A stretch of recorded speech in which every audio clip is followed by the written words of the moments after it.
আজ 21শে ফেব্রুয়ারি। এই দিনটা কোনো সাধারণ দিন নয়, জানো? হ্যাঁ, আমাদের ভাইয়েরা কত রক্ত ঝরিয়েছে এই দিনের জন্য।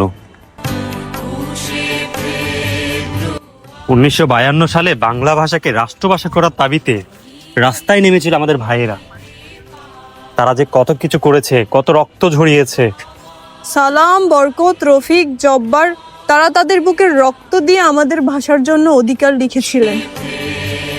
আমার ছেলে এখন বলবে মা, বাবা, এগুলাই ওকে আমাদের শেখাতে হবে। এই ভাষার জন্যই তো কত যুদ্ধ। এখন ওর কথা বলার সময়। ওকে যেন বাংলা ভাষা সঠিকভাবে শেখাতে পারি এবং গর্বের সাথে ও যেন বাংলা ভাষা বলতে পারে।